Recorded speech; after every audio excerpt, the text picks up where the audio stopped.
Now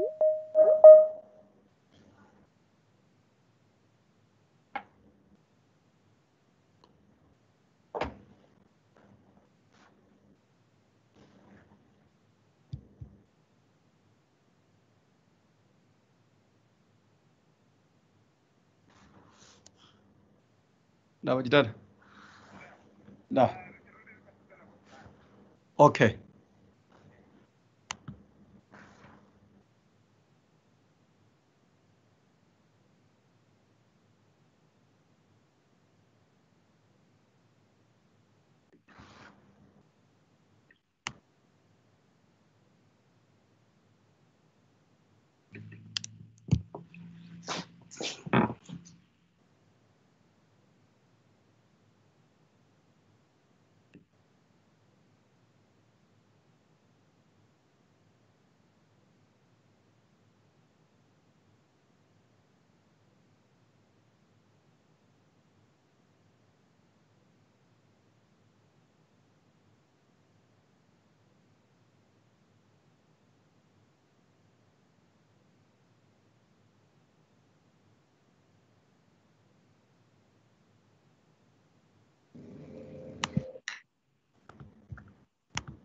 Thank you, Director HR.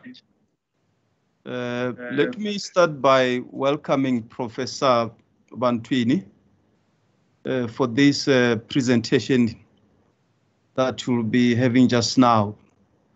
Just to officially welcome you from my side, we provided you with the strategic document, the APP, and other related documents that will assist you to make your presentation. I am going to give you 15 minutes of which you will do your presentation, and there will be about 10 minutes or so that we have set aside for questions from the public, which will be channeled to the Director HR.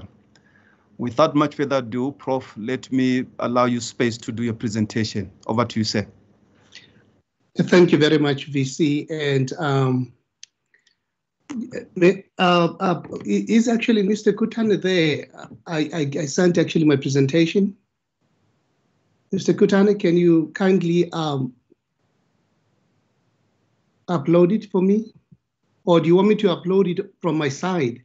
Yes. Prof, we prefer that you upload it so that you can have control.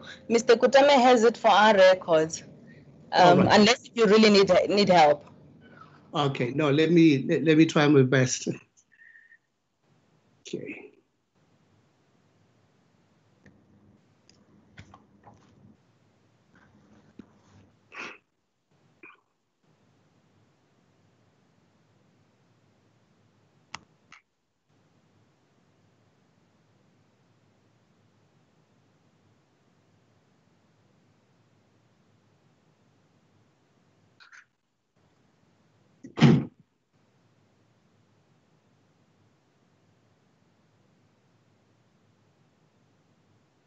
Okay, let me. Is it showing on your side? It is, Professor, we are able to see it. Oh, okay. Let me just fix it on my side because I can only see. It's like a small window. So let me see. How do I make it?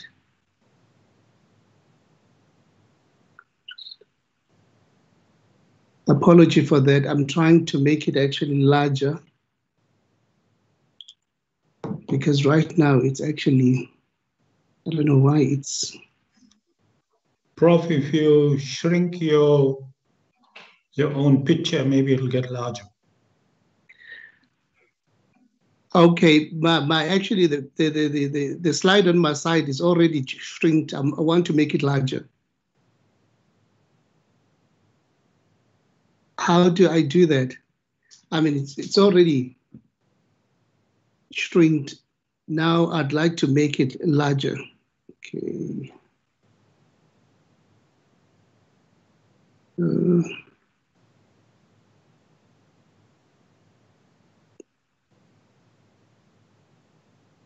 Okay, let me try to upload it again.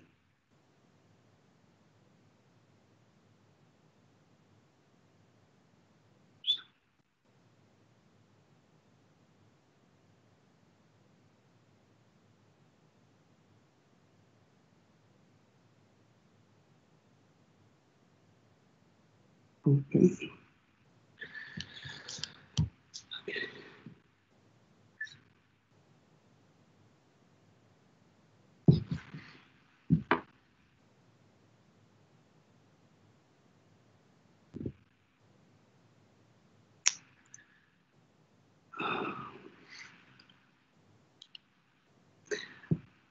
Colleagues, anyone with an idea how to enlarge these slides?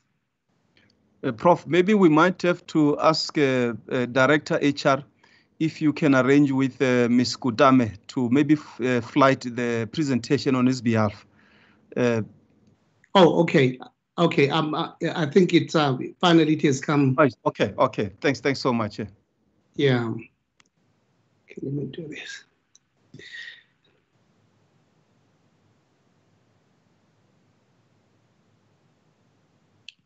Now I need to take control.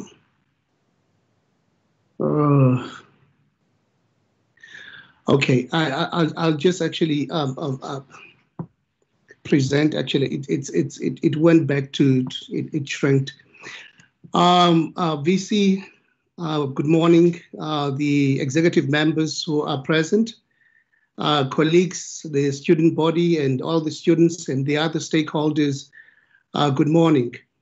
Let me start by expressing my gratitude for affording me this opportunity to come speak to you this morning. What I'm going to present to you is should I be successful, how am I going to position the Faculty of Humanities, Social Sciences and Education in order to achieve the objectives of the University of Venda 2021 to 2025 strategic plan. But before I do that, allow me to do an environmental scan, particularly focusing on some challenges that clouds the South African higher education.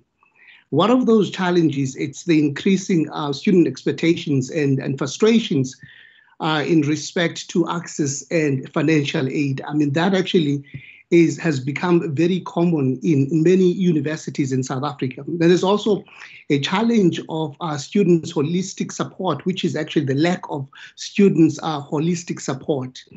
Of course, we have seen that postgraduate enrollment and graduate outputs are becoming low and therefore inadequate to support our South African economic and social development needs.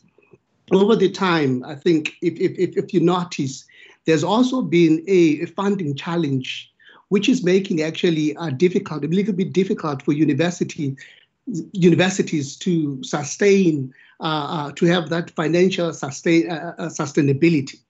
There are many reasons actually that are making the funding actually to dwindle. I'll talk about them later on. There's also a questionable quality of academic offerings that actually has been a challenge in the South African actually context, as well as the limited actually choice when it comes to postgraduate offerings. So we've also seen a high numbers of inadequately capacitated staff members. You'd find that we still have large numbers of lecturers. Some of them actually, they do not have masters. They still have honors. Some of them actually, they have honors degrees, but they do not have the doctoral. So, and that actually in a way, it threatens to widen, and it has actually a detrimental impact on the quality provisions. The available of resources as well, it's another actually constraint that we have seen, especially on the enrollment and production of our doctoral students. There's also been issues around the academic integrity. We've actually learned a lot about that from certain studies as well as over the media. And we've also seen actually one of the challenges of high numbers of staff members who are still actually publishing on predatory journals. So, but the question is, what do we do? I'm very aware that the University of Venda, they've just developed their strategic plan for 2021 to 2025. And that strategic plan, it's undergirded by by 4 strategic trusts. And the first strategic trust, it actually speaks to student-centeredness as well as an engaged scholarship. Now, as somebody who's applying to be a dean, as a dean, one of the things that I will do in order to make sure that we achieve actually the objectives of the first trust, I will make sure that I expand the alternative access to higher education. What do I mean by that? Over the past years, I think all of you have noticed actually the growing influx of students who are desperate to come to university because they have an appetite to get university certificates, university diplomas, or university degrees. We've had actually that in other universities, because of the limited access, there has actually been a stampede that sometimes actually has led to fatal cases. So I think if the Faculty of Humanities can expand the alternative access to higher education, I think we can actually do that through open distance learning. If that actually is not currently happening, we can actually have our online programs as well as online diplomas and degrees. I'm very familiar and I'm used to the online diplomas and degrees because previously when I worked in the US, we actually afforded students, actually an opportunity, students who couldn't come to university because of one reason or another, an opportunity actually to study. So that actually, I think, was a fair thing because some of our students may not actually be able to come to the University of Venda. So if they cannot come to the University of Venda, I think it is actually our responsibility as the faculty or as the university to take education to them or meet them halfway. And in that way, if we have those alternative, access to higher education, definitely our faculty, it will be a faculty of choice. One of the profound messages from the National Development Plan, it is that, I quote, high quality knowledge production cannot be fully realized with a low student participation rate, a close quote. I think it's very, very important because with those actually expanded alternative access, we are making sure that the student participation rate, it increases. Now, the other thing actually that I will do as actually a dean is to promote holistic academic support, especially for our undergraduate students. And when we do that, that actually will increase the on-time completion of their studies. It will also increase our student throughput. It's imperative, especially under this COVID-19, and I know that after that COVID-19, there may be actually other pandemics or other things that happen, and it's very important, I see it very important as actually a dean that we take care of the health of our students, their psychosocial as well as financial support. It's very, very important because if we have healthy students, I think at the end of the day, we'll be able actually to increase our student throughput. I will also ensure that we have academic staff members that possess requisite skills and expertise to teach undergrad students who are academically underprepared. The majority of students that comes to the University of Venda, most of them, they come from previously disadvantaged communities. And unfortunately, when they come to the university, you'll find that most of them, they come academically underprepared. So it is imperative that we have academic staff members who have skills and expertise to work with those students so that they can succeed at the end of the day.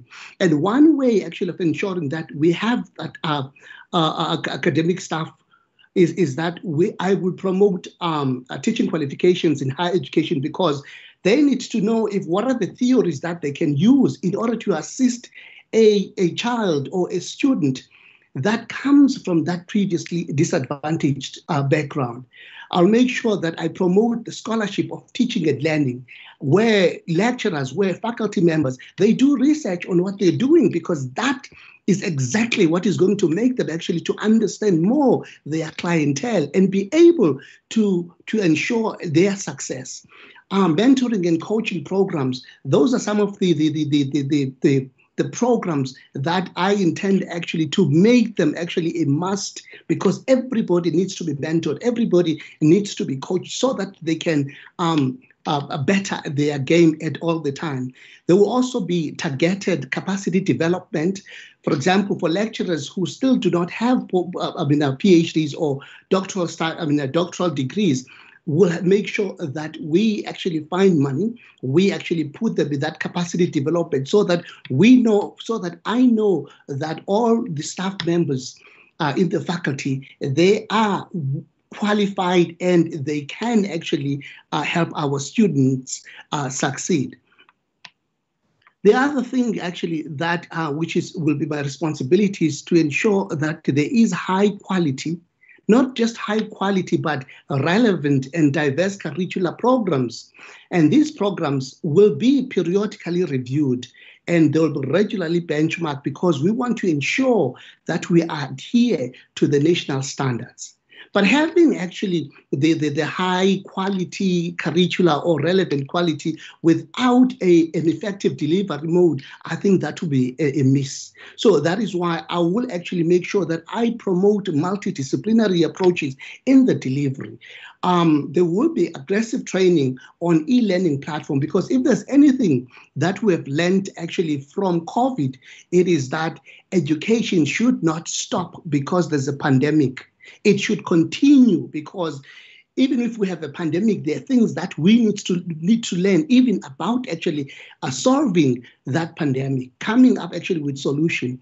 And I will ensure that there is balanced theoretical and applied actually learning, where problem solving approaches will actually be used. I'll also ensure that our programs, they have a will component, because that is what is going to enhance the quality. But not only the quality, it will ensure the employability of our graduate students. We don't want actually to produce students in the faculty of humanities that are not going to be employed, students who stay there for 3-5 years without an employment. And that is why I'll also make sure that we develop a tool, a tracking tool, where we're going to track our students the day they leave the university to learn if what is happening in terms of employment.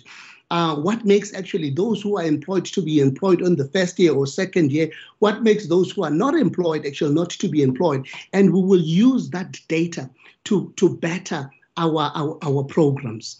And I will deliberately develop a culture of conducting trainings on student performance. Take, for example, you have students that are coming there, or undergrad students.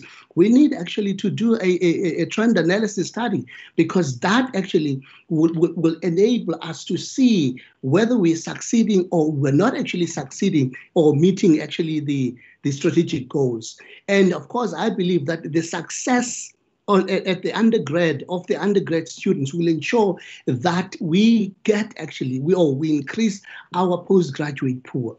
I will facilitate actually multi-interdisciplinary programs and research. And I like actually the observation by Pierce and Cassie when they say that the future is an inclusive one, and it will need all our skills, those of our research staff and students, of our technicians, and of our professional service staff. So having actually those multi and interdisciplinary programs will help us, because in reality, nobody works in isolation.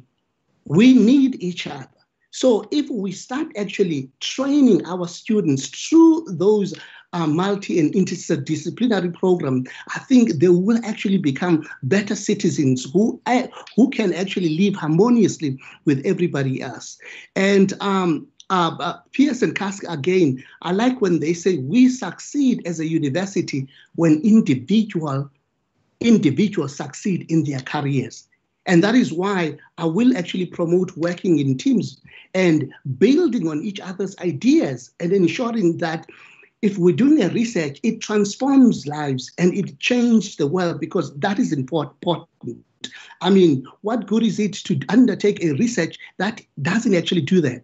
That is why I'm going to make sure that the research that is undertaken by the faculty, it actually promotes, it's an impactful research. Pierce and Kasky, They say research is redefining itself in positive ways. Progress is not made merely by being productive, but by making a genuine difference, whether that is creating new knowledge, improving society, or just as important, developing people. So it is very important that our research, it actually makes a mark. It makes actually a difference in our societies, in our community.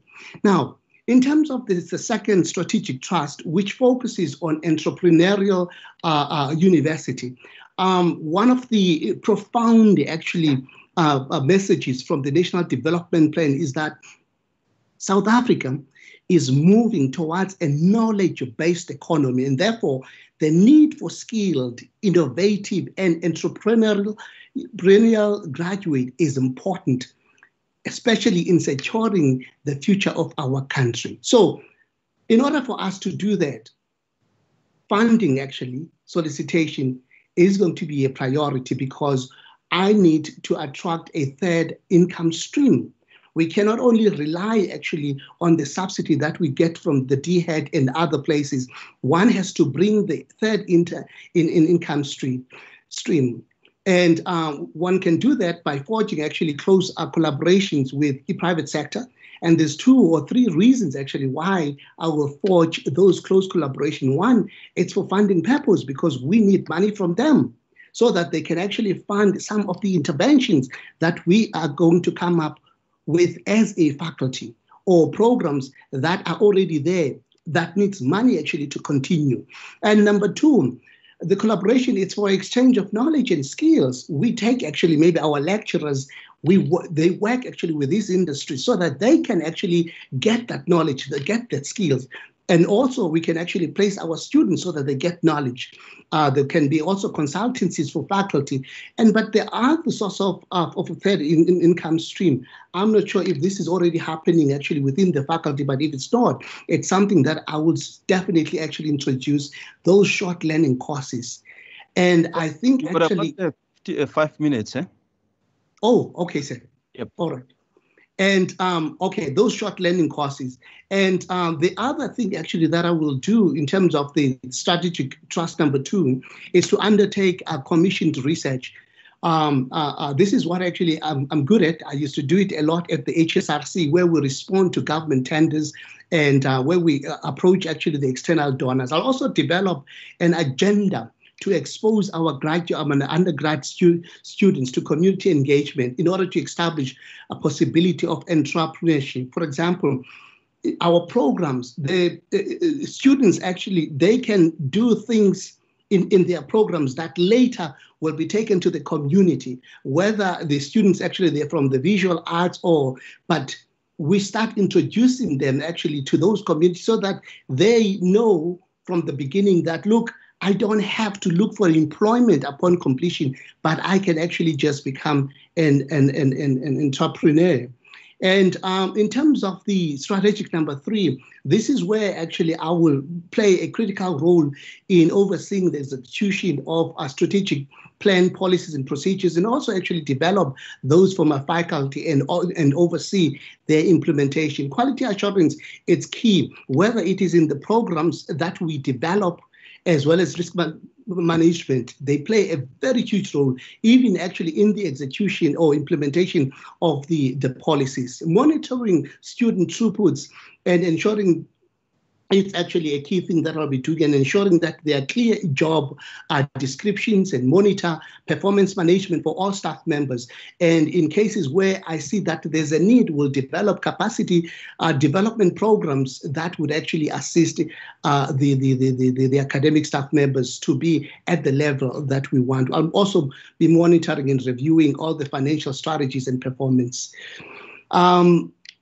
In terms of the strategic 4, linkages and partnership, I like actually when Cassie and Pierce and Cassie says that the future requires looking beyond our boundaries, combining our ideas with those of others. They say that progress will come from new scientific technologies, but also from understanding people, societies, and how our knowledge of past informs our expectations of the future. So there will be an aggressive networking and partnering with both local and international institutions for students as well as staff. I'll make sure that I work towards finding actually student exchange programs, the intention programs, because they don't have to do the intention programs only here in South Africa. They can actually do them even in the BRICS country. The same applies actually with the wheel. That can actually happen internationally. We need actually staff exchange programs. Those are some of the things that are wheel. Having actually spent quite a number of years in the US, I have universities that I'm already connected to, that I already know right from now that I will actually go back to them and say, let's work together. And also actually to strengthen the university's profile, this is where I will be encouraging actually faculty members to attend conferences, because when they go to conferences, they become ambassadors of the university. They become ambassadors even for the faculty. And I will also make sure that we have the national, multinational research collaborations. And lastly, industry partnering, I think actually that one is going to be a major one, because not only that they're going to give us money, but it will also provide us, especially our doctoral students, an access to relevant industry cutting edge infrastructure. Universities, they don't have, in fact, a number of universities, they don't have that cutting edge infrastructure that industry have. So by partnering with them, that means our students will have an access in that kind of infrastructure. And I like to say that by combining our ideas with those of others, we can tackle important problems and crucially identify new questions. So working with these industries, working actually with various people, it will help us actually to be able to tackle problems actually that are confronting us, whether in our small space or in other spaces. Thank you very much, VC. Thank you, Prof, for your presentation. I'm going to now hand over to the Director HR, who will assist us with the questions that will be coming from the faculty boards and other related stakeholders. And thereafter, once we are done with that part, I'll check if there's any question from the panel. But I'm going to give priority to the public first before I come back to the panel. Over to you, Director. Thank you very much, sir. Thank you, Chairperson. The first question that goes to Prof. Bantwini is as follows. The Council of Higher Education, through its permanent subcommittee, the Higher Education Quality Committee, promotes quality teaching and learning. How are you planning to sustain the improved quality of teaching and learning within the faculty in support of the new institutional mission of the University of Venda? Thank you. May you please actually repeat the last part? How are you going to sustain?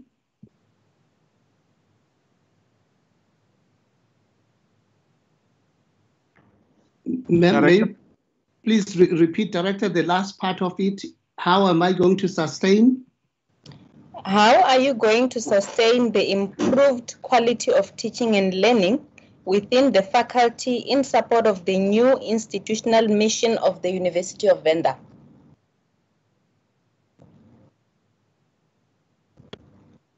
Thank you. Okay. Oh, do I have to respond now or take another one?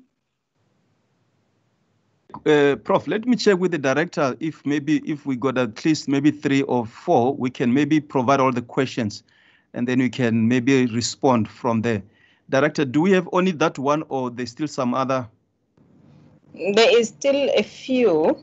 Maybe let me I'll read 3. Yes, I'll give him about 3 questions and then we'll take it from there. Okay. The School of Education operates like a campus, with the university due its teaching practice unit. Now, how are you going to ensure that cognates from other faculties do not disturb the best functioning of the School of Education? Cognates from other campuses? Other faculties. Faculties, okay.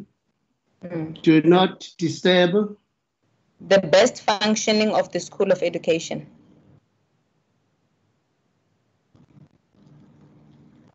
Okay.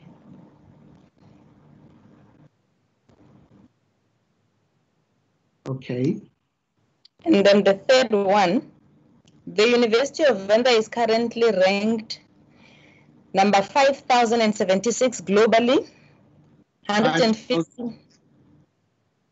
And 5,076 globally. Okay. 115 in Africa. Yes.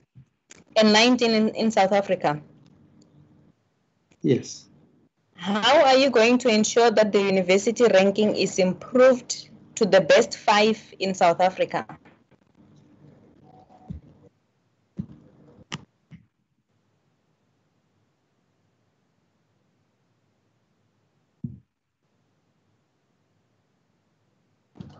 And then I have 2 more, so I'm not sure if I should give you all 5. I think in the meantime, let me answer. Let me respond to these questions. Okay, that's fine. Thank you. If that's okay on your side. I'm comfortable. Thank you. Okay. All right. Let me start actually with the last one, that the university is being ranked actually as 5,076 globally, 115 in Africa, and 19 in South Africa. You're talking about actually the university being ranked, but I don't know if you've looked actually at the faculty rankings, because I suppose there may actually be faculty rankings in the country as well. Now, one of the things actually that I think, first of all, will help us to change the scenario is by, I don't know if you've actually, as a university, undertaken a study and see if why is it that we are actually ranked lower than the other universities. Take, for example, in South Africa, if I may make an example, why are we being ranked actually in South Africa as number 19? And I think in that case, it's imperative that as the university, I think the Institutional Planning Directorate may actually want to do a study to check if where are we falling short, right? And then based on the findings from that study, I think we'll be able actually to come up with targeted interventions for a certain period of time. For example, if it's because the Faculty of Education doesn't have actually sufficient programs that would actually attract many students to come to Venda, we can actually work on that one to develop actually diverse programs that will actually make the faculty to be a faculty of choice. Number two, the issues of research outputs. I know that number of universities in South Africa, they rank low or lower because of the research outputs. If the university is not actually aggressively producing, it will. And in the Faculty of Education, those are some of the Faculty of Humanities, those are some of the things actually that I am going to prioritize to make sure that the research outputs are key. One of the things that I will do actually, I will do an in-house audit, because I want to know if who do I have as a potential researcher. Who are the people actually who are producing, who are the people who are not producing, and also start actually finding out if those who are not producing research outputs, what are their challenges. And then in this case, that is where I think interventions like seminars on research on how to publish, like workshops, retreats, they would actually come very handy. But over above that, because I can have those workshops, but if somebody hasn't actually published for many years, I have an example of people actually who graduated their doctoral degree in 2015, but they haven't actually published up until today. And that's why I don't want to be naive and think that because of the 1 and 2 seminars and workshops that we're going actually to organize, they will change. In that case, I will have actually to partner the senior researchers with actually a novice researcher, somebody who's going to walk the road with. And in that case, I think over time, the attitude is going to change, and especially if they're working with somebody who knows what they're doing, who's publishing, and not somebody who's going to say, hey, let's publish, whereas they are not publishing. And I think actually if we can do that and also be much visible actually in our communities, there's a lot that is happening in our communities. And our research, especially in our faculty, I'll make sure that we come up with research that is going to speak to the challenges that are confronting our society. Gone are the days where people actually are going to do research for the sake of doing research. No, we need to come up with research that is going to make a difference and that is going to transform the lives of people. And that one, it's actually going to be one of those deliberate things that I am going to do in order to change that actually picture where you find that we are actually ranked 5,076 globally. For example, if we have research, cutting edge research, a research actually that can actually be used even by actually peers or colleagues in the African continent and overseas. And I think definitely that will change the picture. The second question, it was actually about education operates like a campus, and how am I going to make sure that the other faculties do not disturb the best functioning of the School of Education. I am not sure actually if how the other faculty is going to disturb that, because the School of Education, right from the beginning, they have their own mandate. They will also have their own target. And I don't see how those two actually would disturb each other. I mean,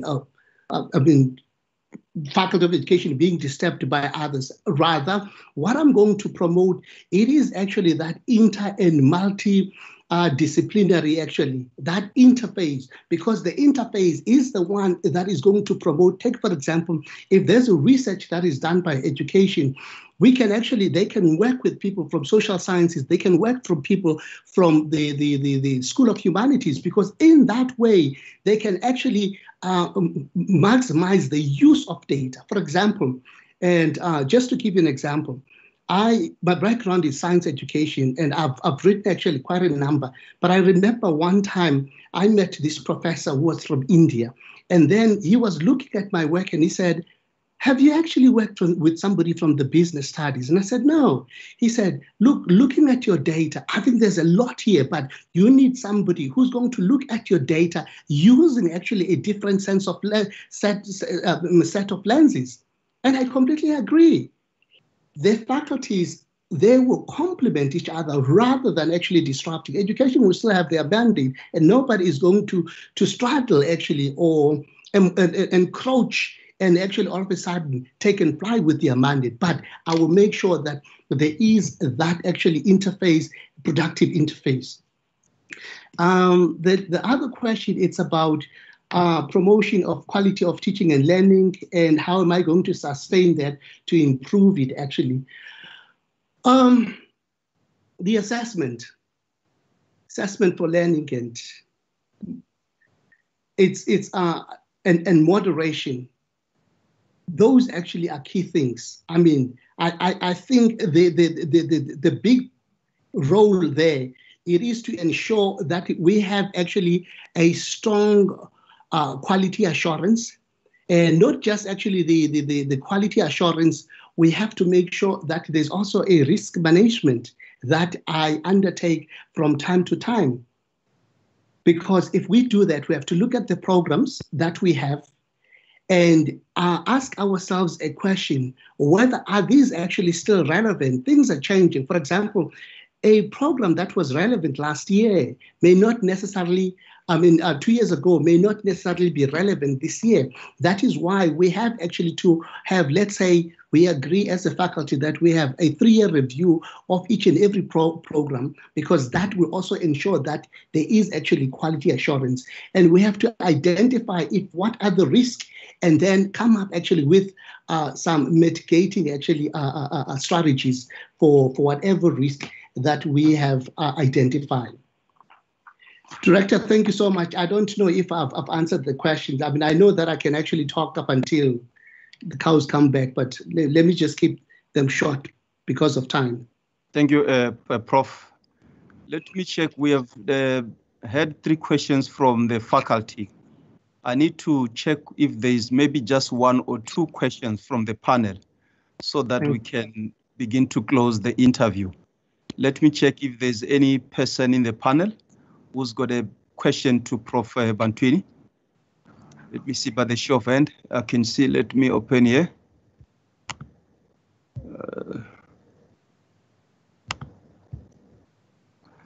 Yes, there's a question by, I'm going to take a first question by Dr. Martin, and then it will be followed by Advocate Lambani. I want to request, Prof, when you get a question, just be precise in your response so that you're able to cover some time. Thank you so much. Over to you, Dr. Martin. Thank you, Vishy, and good morning, Prof. Bantwini. Good morning. Morning, Prof. Martin. Yeah, in your presentation, you made a reference to sort of research that are making impact or impactful sort of research. I wanted to just, for you to just share with us one example in your own work where your research has made such an impact. Thank you. Thank you very much, Dr. Marty. I have actually an example that just came to my mind. In 2011, I was working for Kennesaw State University in Atlanta. And I had actually collected data before actually going back to the US here in South Africa. And I was looking actually at the challenges that are clouding the school districts in South Africa.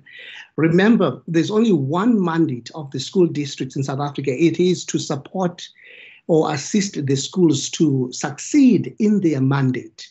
Now, I actually undertook actually a study, and I think the study actually was done in one province, in the entire Eastern Cape, and I had requested a seed funding from the HSRC because when I collected the data, I was working for HSRC, even though now when I was writing and publishing, I was already working for another institution in the US. So I published a paper. And the paper that I published, I'll send you the link. I was actually baffled one morning when I woke up. My emails were full of people actually saying, congratulations, your work was cited by Minister of Education, DBE, NG. In the entire speech, I went actually to Google the speech. It's there online. Everything that I said, she was actually repeating that. She was emphasizing actually all the challenges and how those challenges actually can be resolved. And one of the things actually that I was stating was that the status quo of the school district cannot actually change up until we come up with the policy, because by then, 2011, we never had, since 1994, we never had a policy on our roles and responsibilities of the school districts. And so she used that work, and then less than a year, they actually developed a policy. And if you look at the policy, it was informed mainly by the research actually that I have done. So when I talk about impactful research, in fact, when she did the speech, she was actually doing it actually to the school district directors in the entire country. Then I think there were 86 of them. So she was presenting to them. And then what followed is that they came up actually with a draft policy, and which actually later was launched actually as a policy for looking at the roles and responsibilities of the school districts. So when I talk about impactful research, I'm talking about that research that makes that kind of difference, that the minister would actually find your work and use it actually to speak to people and later develop a policy. I will share the policy immediately after this with the HR director so that she can actually distribute it to everybody who's here as actually evidence of what I'm talking about. Thank you, Dr. Martin. Thank you. Advocate, before I allow you to pose your question, I just received a call. There's a very burning question from the faculty, just only one question. So I'm going to allow the director to put that question. And then after that question, before it gets to be answered, I'll also ask you put your question so that Prof. Bantwini can conclude on those two questions, and then we close the interview. Over to you, Director. Thank you, Vice. The question is, what pedagogic and epistemological impetus can you suggest or introduce to reconfigure humanity programs so that they are not only responsive to local and global contextualities, but equally attract quality scholarship? Thank you. Did you get it right, Prof. Bantwini? You were saying pedagogies and impetus that would, sorry, I'm a bit slow actually in writing. Can you suggest or introduce to reconfigure humanity programs so that they are not only responsive to local and global contextualities, but equally attract quality scholarship?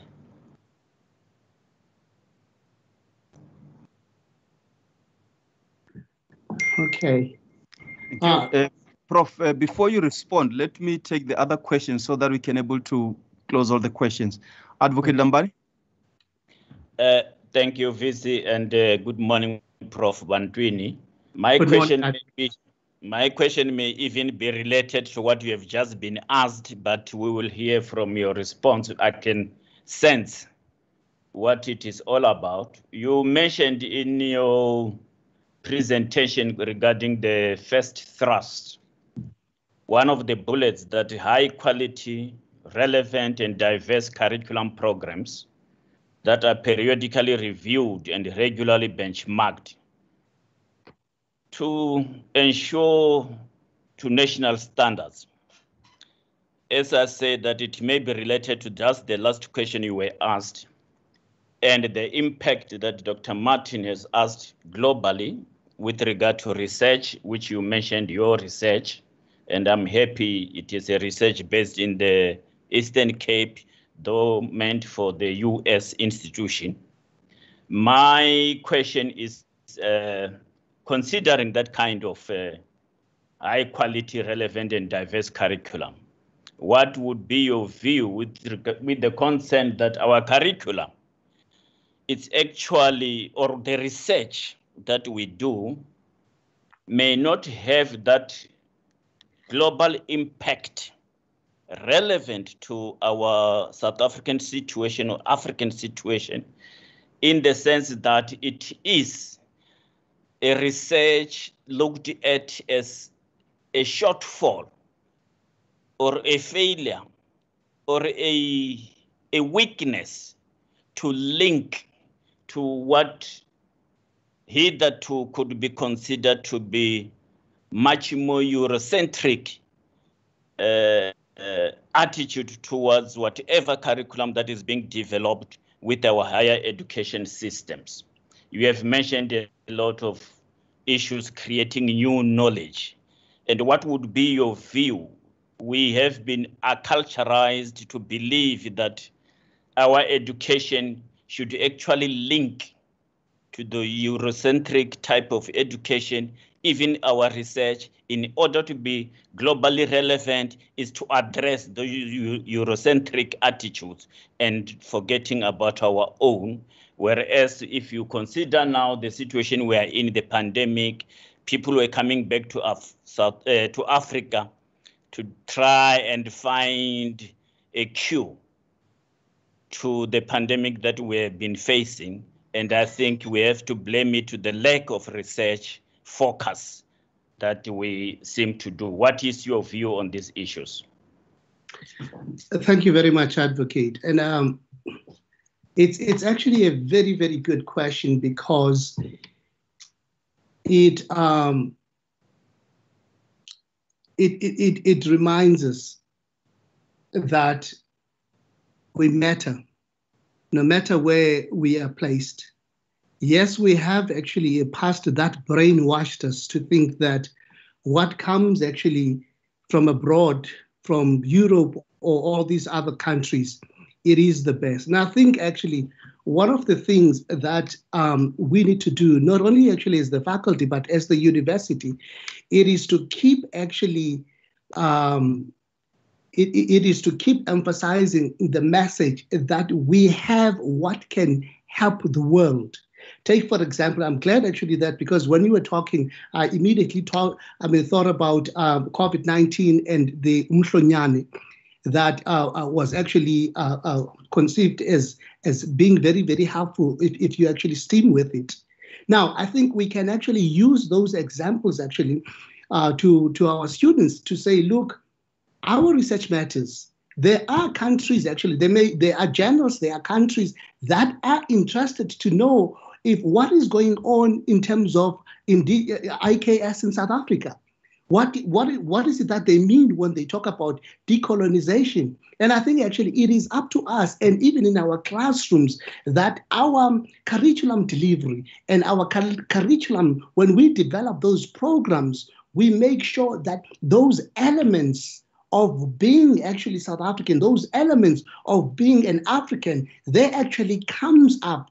Because if they don't, our students, they will continue as well being brainwashed that, look, what is good is from the West and what is bad is from actually Africa. So I think we have to work on that actually mentality and make sure that our students, but we need to work on our curriculum. We need to make sure that it reflects what we're saying. It's not enough actually to hold a seminar on indigenous knowledge or decolonization. It is not enough. The curriculum has actually to show that. And we have to show what are the benefits. So that is why I'm saying we are in this world as African for a reason. We make contribution actually, even though the West actually initially thought that we don't actually make any contribution. We do.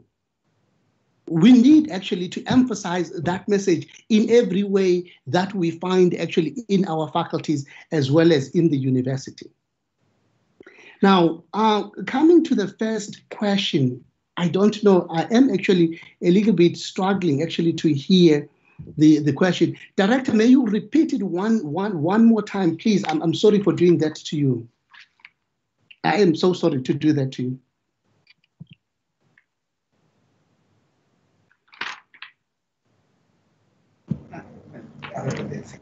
Prof? May you please actually repeat that question one more time? I'm so sorry to do that to you. I'm still struggling actually to understand the question. What pedagogic and epistemological impetus can you suggest or introduce to reconfigure humanity programs so that they are not only responsive to local and global contextualities, but equally attract quality scholarship? Thank you. I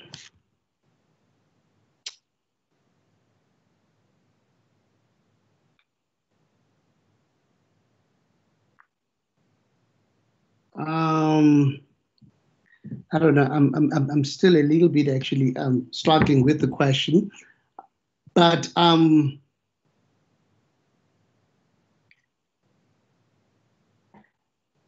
Humanities is actually being responsive in terms of their research to what is going on. I think it's one of those things that happens actually in many fields because you have to do that. But how do you attract actually? I think you said scholars and.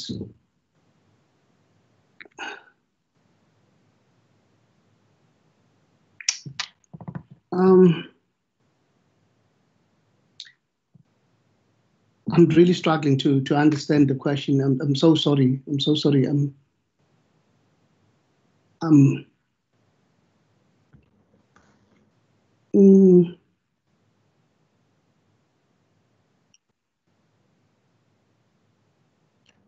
Prof, I think if, let's say, we are at this point, I'm not sure whether the question that has been posed, you will want it to be rephrased, or I'm not sure how.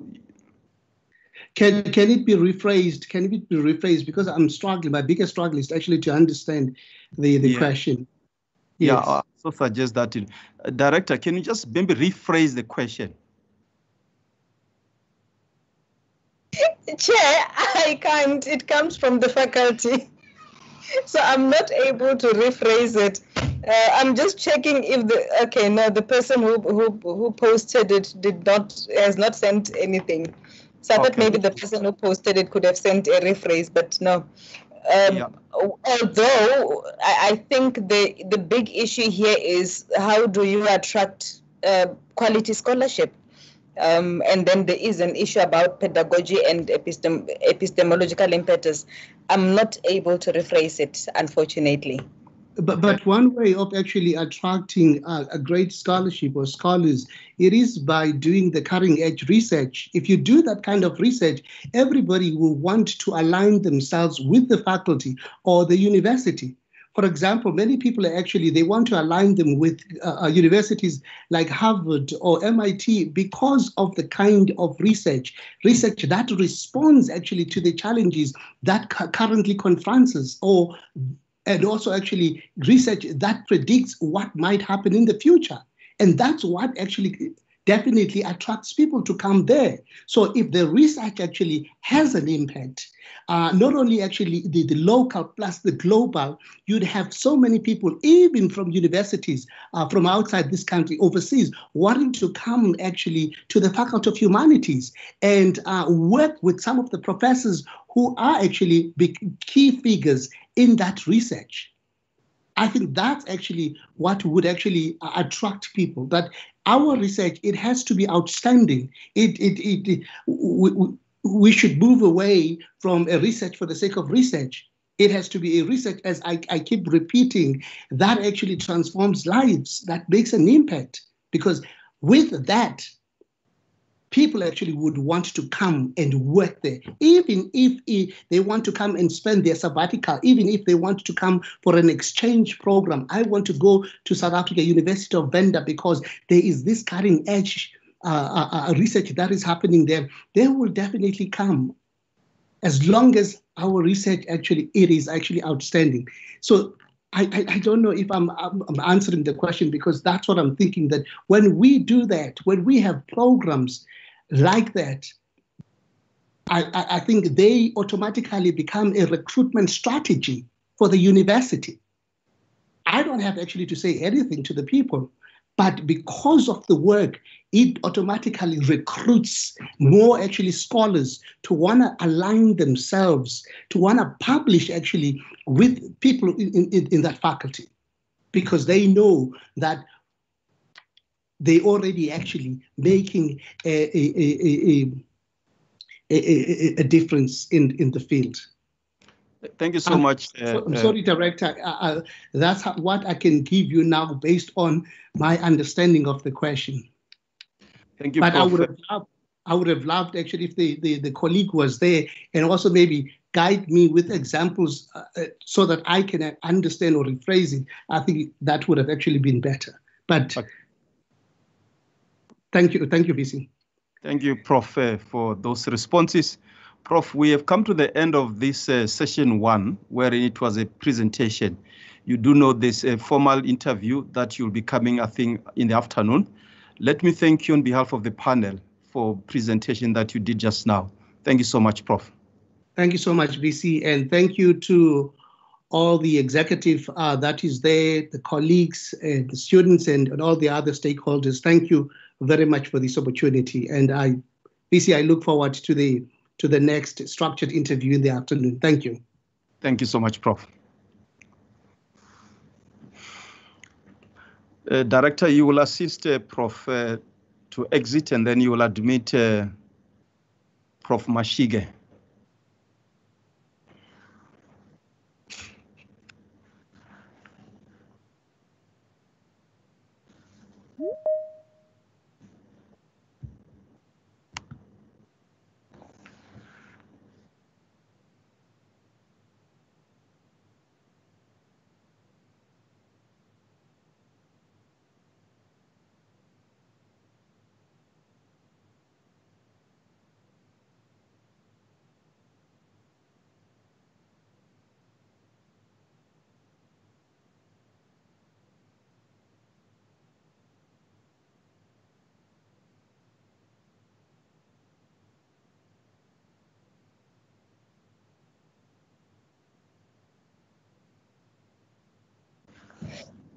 VC?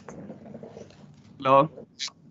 Prof. Mashige is an internal candidate, so he will come through immediately. Okay. Okay. Thank you so much.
Director, you let me know when Prof. Mashige is on board. I'll do that, VC. Okay. He will be I'll be watching, but he'll be automatically admitted. Okay.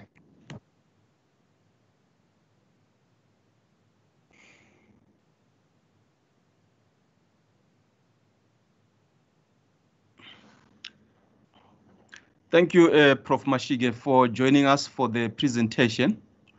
Let me, on behalf of the panel, welcome you to this first part of the interview, wherein you will be doing your presentation to the panel and also to the faculty board and other related stakeholders. I do believe, Prof, you received a strategic plan, a copy of the strategic plan, our annual performance plan, and other related documents. I will be giving you about 15 minutes, of which you will do your presentation, and there will be 10 minutes that will be set aside for questions from the faculty board and also from the panel. Without much further ado, Prof, I'm going to hand over to you to proceed with your presentation. Over to you, sir. You can unmute yourself, Prof. Sorry, I had forgotten. Thank you, Vice Chancellor, and members of the panel and members of the forthcoming School of Humanities, Social Sciences, and Education. I applied for this position, and here is my presentation on how I think I can position the Faculty of Humanities, Social Sciences, and Education to achieve the objectives of the Strategic Plan 2021 to 2025. I think it is important to point out that the current strategic plan is predicated on a number of thrusts that are significant in taking the university forward. And these four thrusts are student-centeredness and engaged scholarship, Univen becoming an entrepreneurial university, good governance for outstanding scholarship and linkages, as well as partnership and internationalization. These are actually the thrusts, as I said, that are underpinned by the desire for the university to position itself for impact and relevance, as well as rejuvenating it, and to help the institution become a more efficient and effective role player within the South African higher education landscape and globally, so that Univen can turn into this and resolutely becomes committed to excellence and transformation. Now, it is extremely important that the focus on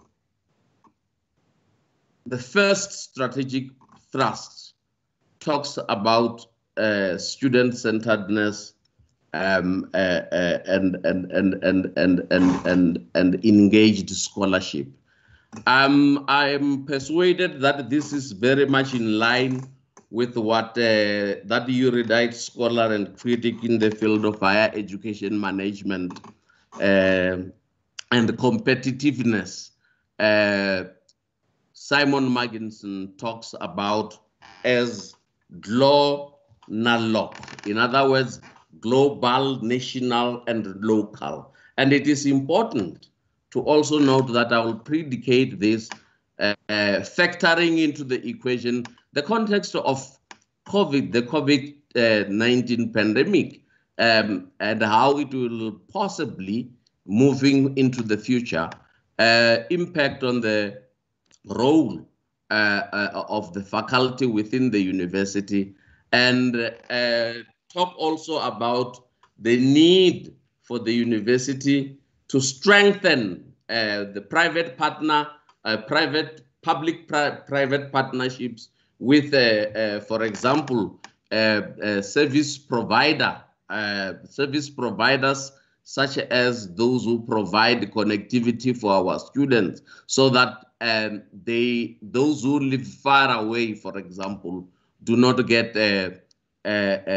disadvantaged. Now, my role, I see my role as an academic and administrative leader as that of facilitating, as it were,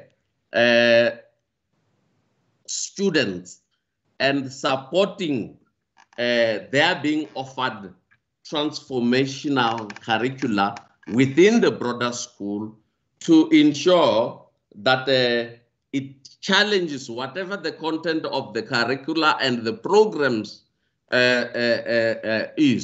needs to be challenging to their intellectual rigor, as it were, and ensuring that it infuses within them a sense of demeanor that will ensure that academic excellence is sine qua non. It is also extremely important that as Dean, one of the first things that I will do, obviously, I see as conducting an environmental scan that will actually determine how and what we have and how we can go further.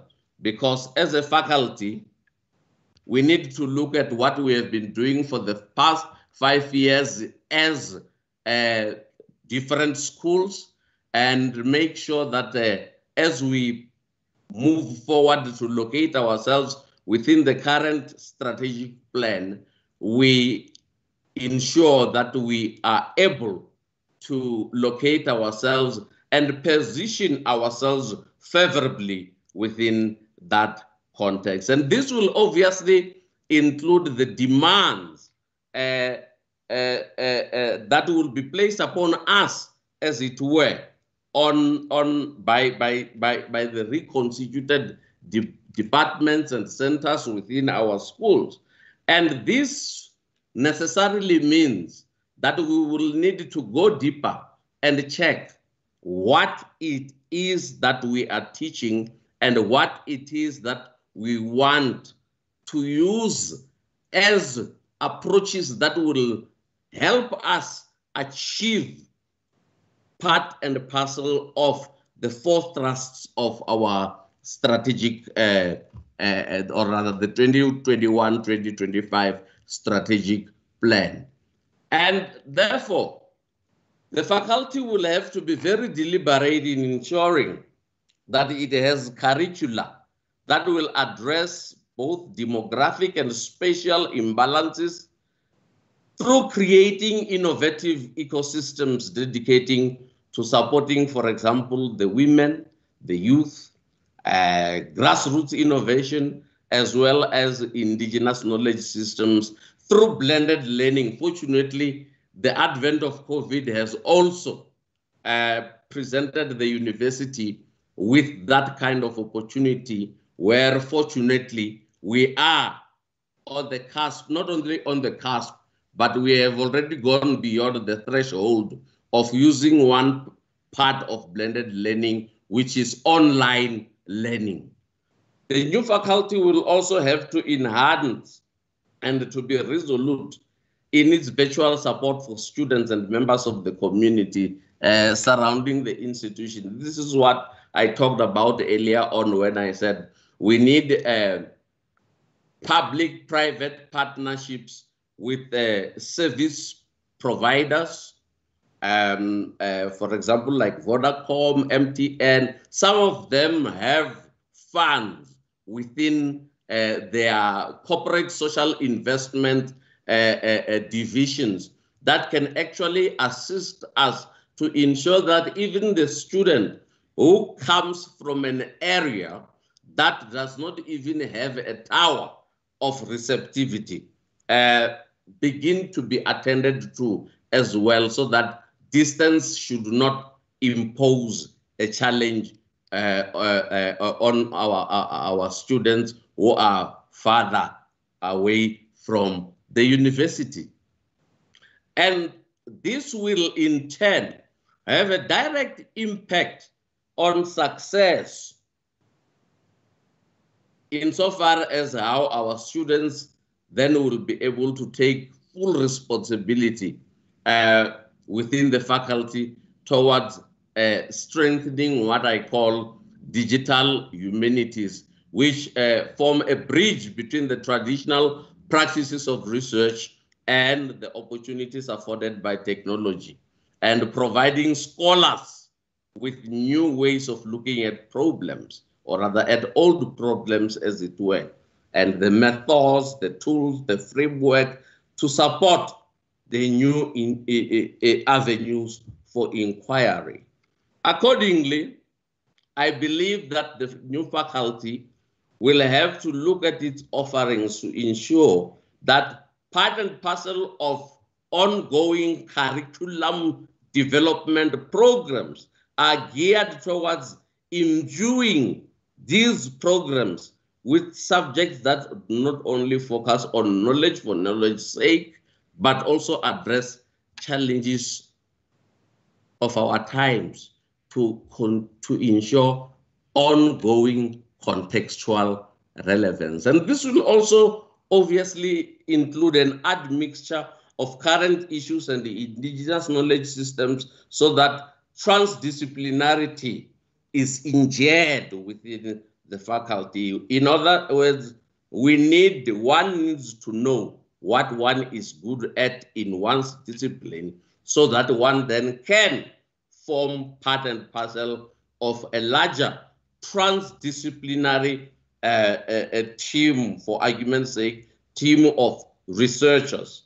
I mean, I have had the privilege of serving the School of Humanities Higher Degrees Committee, and I have seen how already that sense of transdisciplinarity was playing itself out between, for example, subjects in the School of Humanities and areas within the School of Health Sciences, such as the spread of, the prevalence of pregnancies, HIV, AIDS, psychological factors, which are then tied in, so to speak, with what happens, for example, in sociology. Enough about that.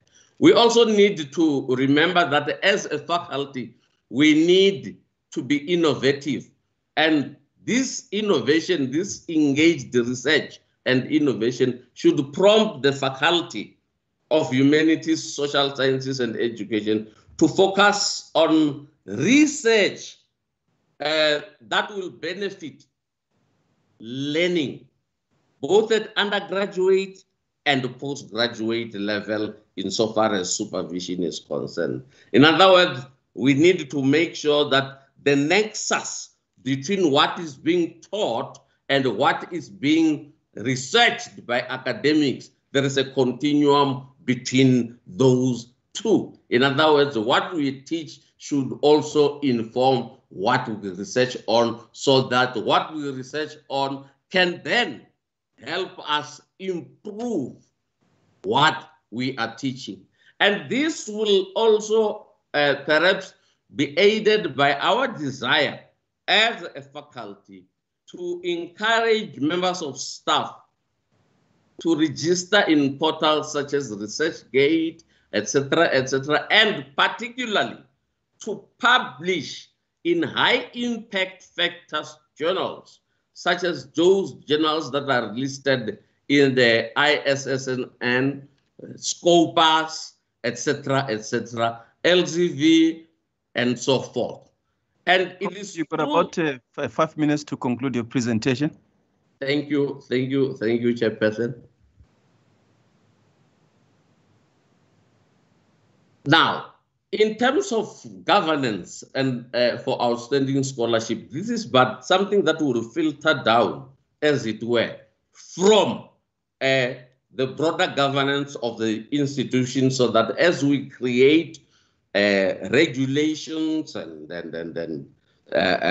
rules for acceptance and rules for doing postgraduate work, it flows seamlessly from the university strategic plan, so that as a faculty, we live out those values such as of accountability, transparency, respect, and diversity, so that staff members do not feel isolated and left out from leadership. These are important factors to always consider, and understanding that indeed within the context of differentiation as laid out in the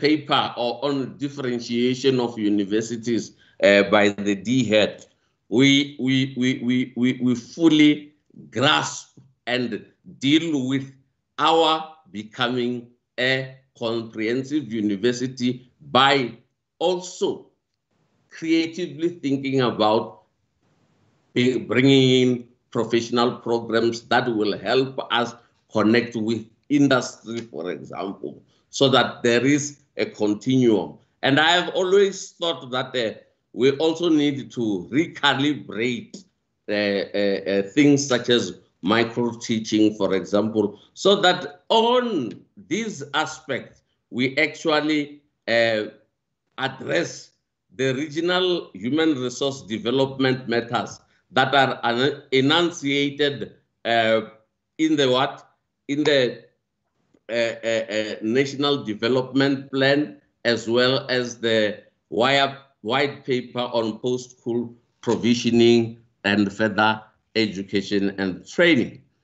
It is important that this will need a balanced approach to both applied and traditional research, so that the comprehensive nature of the university is faced head on and we reach it at faculty level. Finally, I would want to say that it will be remiss of me to pretend that we are talking of an institution that has not taken strides yet towards attaining some of the challenges that we currently experience. I want to thank the leadership of the university in general for having worked out, especially on the advent just after the advent of the pandemic in 2020, to skillfully and deftly ensure that, in line with what the DHET had said, through its transversal committee, it ensures that access is made possible for students, so that today we're looking. I mean, I sit in the School Higher Degrees Committee, and I have seen the number of results that we have received for our postgraduate students, particularly at doctorate level, even though not limited to that.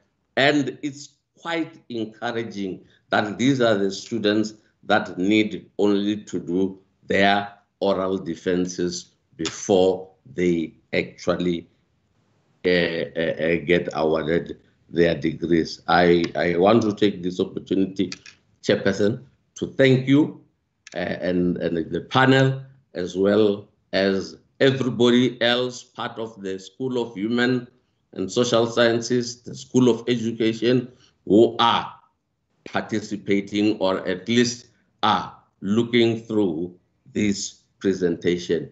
I thank you for your kind audience. Narazavatu yalibuha nzakhenza ngiyabonga. Thank you, Prof. Mashige, for the presentation.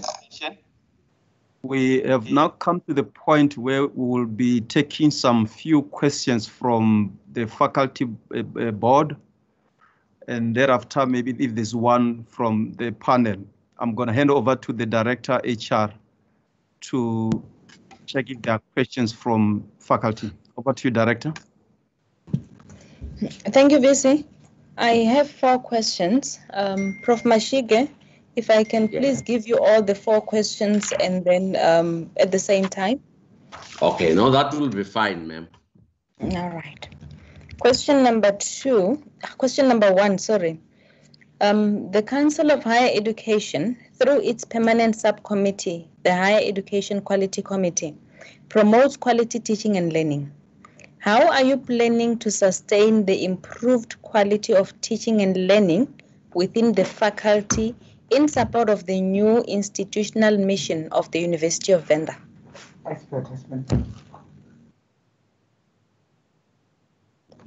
Okay, you got that one? The second one. What pedagogic and epistemological impetus can you suggest or introduce to reconfigure humanity programs so that they are not only responsive to local and global developments, but equally attract quality students and excellent scholarship?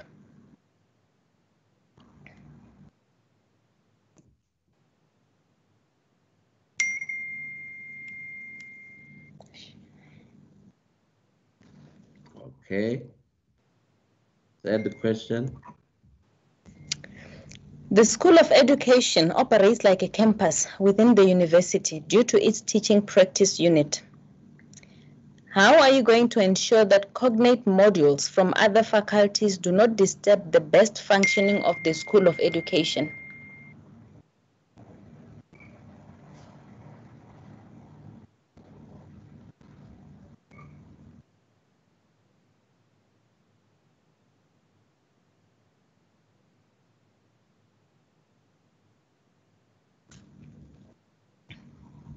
Fourth question, ma'am. The University of Venda is currently ranked number 5,076 globally, 115 in Africa, and 19 in South Africa. How are you going to ensure that the university ranking is improved to the best 5 in South Africa through your faculty?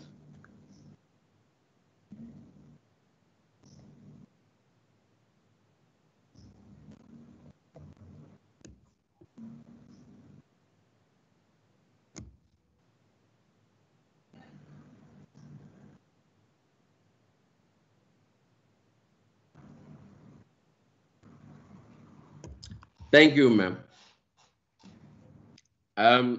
In responding to the questions that have been asked, one would perhaps start with the last question about the improvement of rankings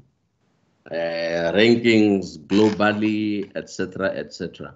Now, from a global perspective, one would remember or will need to remind colleagues that there are different ranking bodies with no uniform systems for ranking. Now, it is upon us as universities to play within that space, but play within the space without necessarily losing our mission what we call mission and vision drift. It is extremely important to play within these things, ranking tables, but at the end of the day, one needs to look at the local context to ensure that one competes. Now, competition, unfortunately, within the context of our country assumes, and globally, assumes that all of us begin from the same start, which is not. Because all institutions and Univen, which strives to ultimately see itself being on the top 5 of local rankings, for example, which is very possible, but it needs us to ensure that we work, as I said, we work together with industry, we work towards ensuring that we also help our staff attain relevant terminal qualifications. Because sad to say, I have noticed that there are certain instances where you have people who are doing work and they have a terminal degree from another department. That's something that we need to take care of.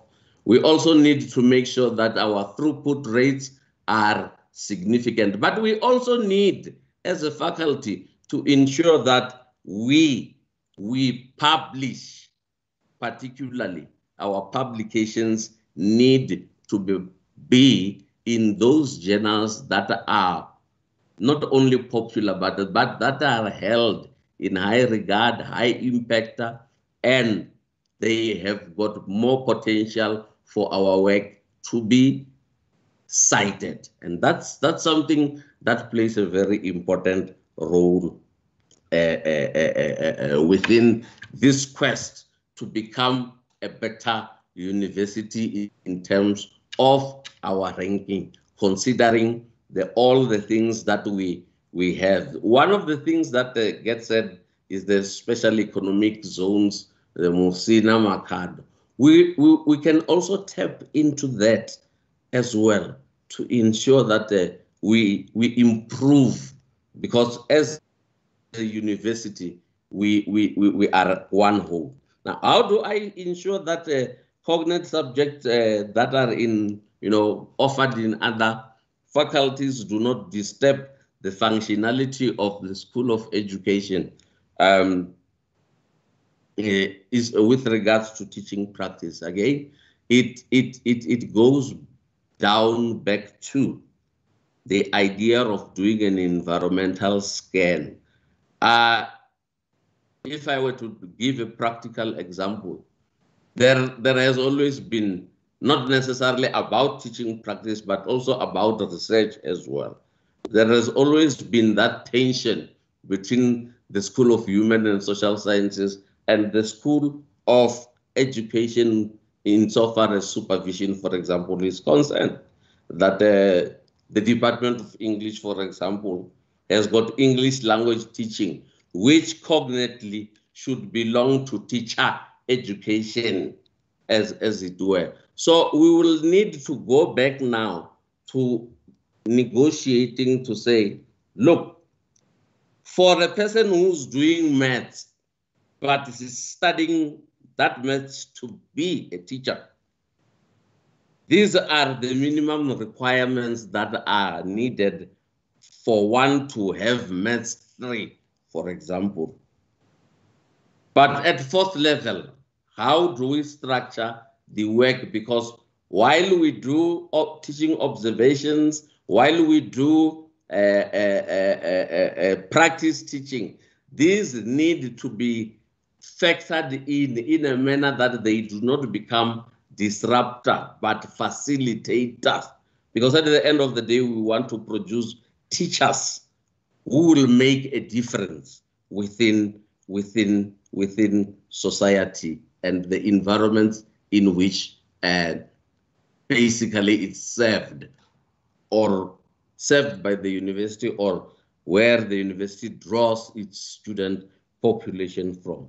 In terms of the epistemological suggestion that one can make for improving scholarship within the faculty, there are quite a number of suggestions that one can make, but I would say, for starters, we need to look at, by virtue of our being the School of Humanities, Social Sciences, and Education, one of the fundamental epistemological approaches that cuts through all these disciplines will be social constructivism.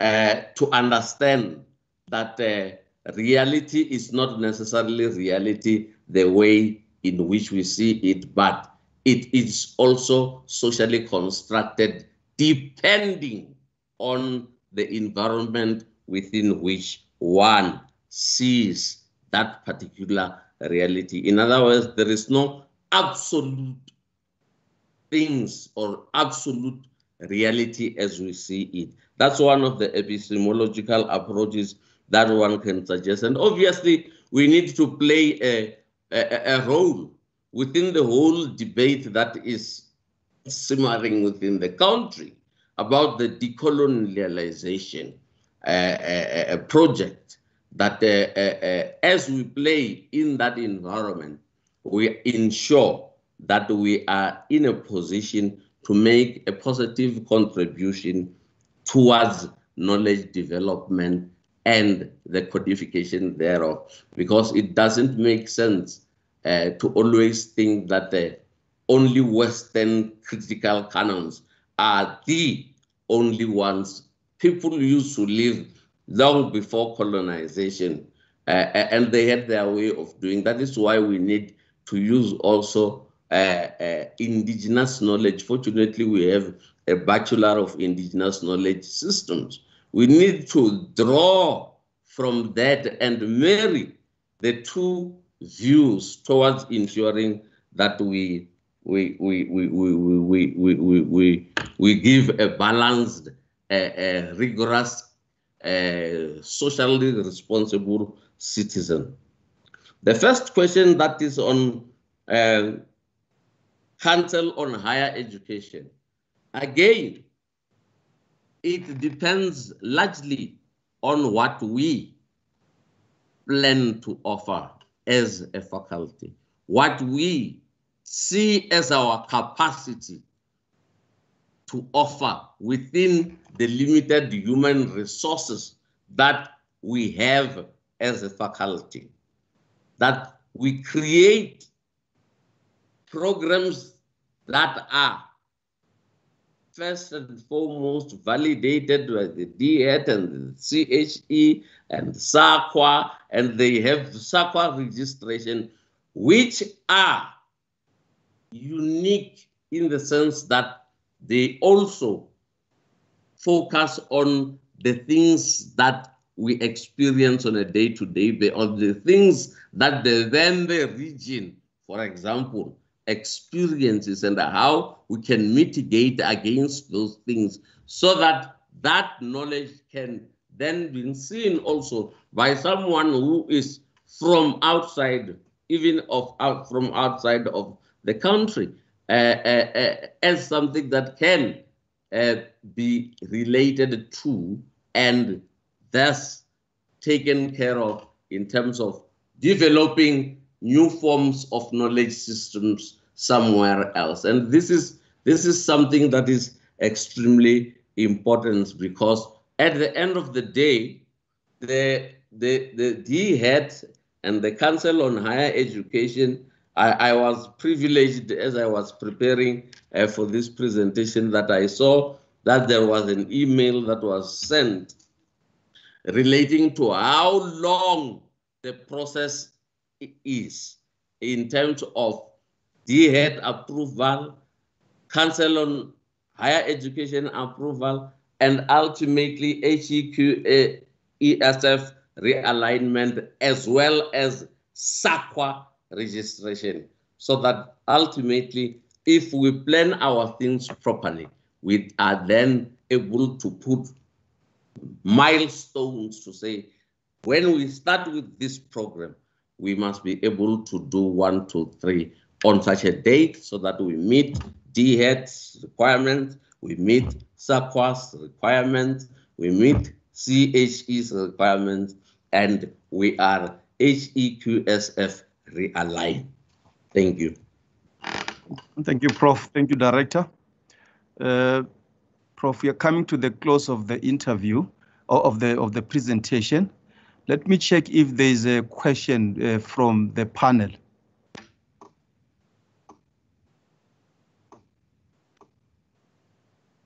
So we don't have a question from the panel. Let me take this time, Prof, to thank you for your presentation. As you know, this is the first part of our process today. We are structured to have a structured interviews today in the afternoon. So let me thank you so much for the presentation, and then you excuse from the panel. Thank you so much. Thank you, Chairperson, and thanks for being offered the opportunity to come and do my presentation, the subsequent interviews. Thank you very much. Thank you so much, Prof. Bye. Bye. Director, over to you. You will assist us when the third candidate comes on board. I'll do that, Chairperson.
Panel, I'm admitting Prof.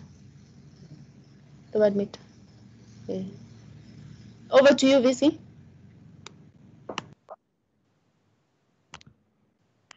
Thank you, Director. Let me thank Professor Nekweba for joining us for this first part of the interview this morning. Prof, you will be afforded an opportunity to do a 15 minutes PowerPoint presentation, which will be followed by 10 minutes of questions from the faculty board. I do hope you have received our strategic plan and also a copy of our annual performance plan and also other related documents. And with that, I'm going to hand over now to you so that you can proceed with your presentation. Over to you, sir. Okay.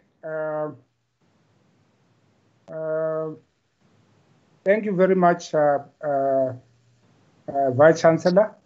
Prof, you may have to show your video so that we're able to see you. Okay, let me just connect myself first, and then I'll show my video immediately. Okay.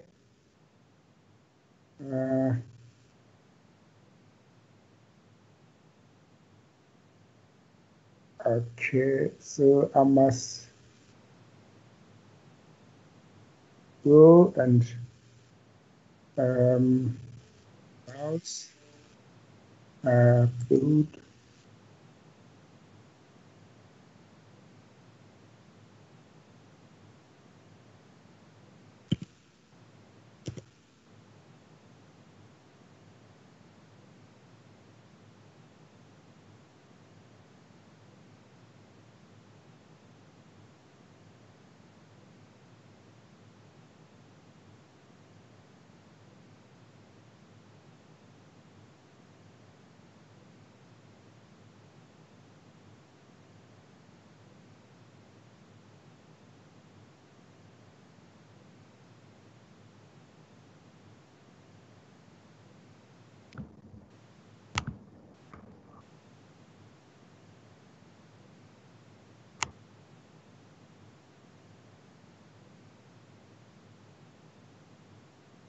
Okay, Vice Chancellor, my name is Furu Nekweba. I'm an associate professor here at Fort Hare, and I would like to start with my presentation. I hope you can see the presentation. Yes, we can see the presentation, Prof. Okay. Good morning, and Macharoni Abusheni. I have looked at all the aspects of the University of Venda. Of course, I might have missed some of the aspects of the university.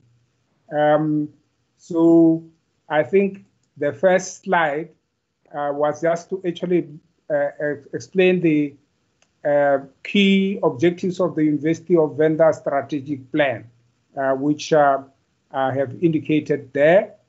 The next slide just actually tells us about the University of Venda and the achievements of the University of Venda, which you are aware of.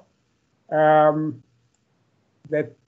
fourth slide is the whole issue around the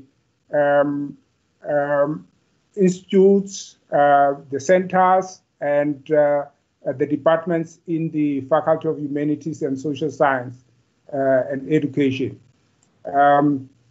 which are actually indicated there, which you are aware of. I won't talk about them. And then we have got the School of Education, which is part of that. And of course, then we need to actually start the presentation on the basis of the objectives of strategic plan 2021-2025. The first aspect of it is student-centeredness and engaged scholarship. And of course, here I start with teaching and learning, which is actually supposed to produce a very excellent scholarship and engaged scholarship, and using learner-centered methods, making sure that the students participate in and are co-creators of this whole knowledge. They actually are also knowledge producers, and of course, they actually are supposed to participate fully in this whole education enterprise. So, of course, the lecturers themselves, who are actually supposed to lead and facilitate this whole process, have to be very well qualified. They have to actually have training in assessment and moderation of student learning. They should also have their PhD degrees or studying towards these PhD degrees. Those who have got honors have to actually be able to enroll for actually their masters. And of course, I've actually listening at some of the videos of your university that about 40 to 50% of your staff members have PhDs already, so which is actually a very good achievement. So I think the most important thing which we need to do in order to make sure that our lecturers and academic staff are effective is to actually engage in capacity building processes, making sure they attend conferences and workshops on teaching and learning, and that they publish research papers on teaching and learning practices. That means when we talk about engaged scholarship in teaching and learning, we mean that the people who are teaching also reflect on their teaching methods and the whole actually process of interaction with students, and actually research on that, and actually be able to publish papers related to that. So simply teaching and getting actually assessment and evaluation by students is not enough in terms of engaged teaching and learning scholarship.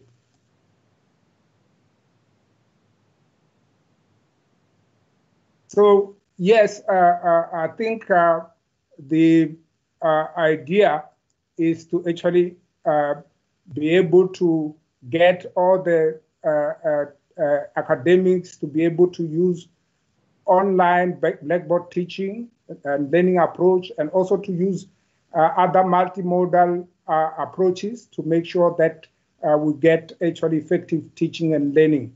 Of course, in doing this, they have to engage in humanizing pedagogy, which empowers the students and ensure that their students are also actually both actually teaching as they are learning. They have to ensure that their programs are accredited and registered. They actually also have to make sure that their modules are standardized in terms of credits and notional hours. They have to actually make sure that we have got internal and external examiners who actually moderate their scripts. And of course, they should avoid duplicating research modules in departments when they can be offered centrally at faculty level, especially the research module.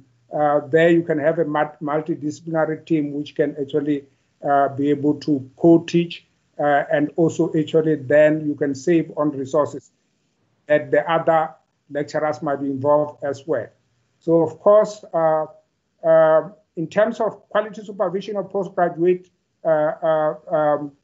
student, we have to actually be able to start training students at third-year level on research methods, and make sure that they actually are selected for postgraduate degree on the set criteria. And then, of course, there should be actually rules guiding the supervision process in the postgraduate grade. And then, of course, there have to be a contract between the supervisor and the students, and the allocations of supervisors should be done centrally in the faculty. And of course, the Higher Degrees Committee will deal with that. Those who are novice supervisors, they would actually have to be paired with experienced scholars for mentoring purposes. So research proposal will be assessed by the faculty higher degrees, and of course the screening of ethical clearance would also actually take place at that level.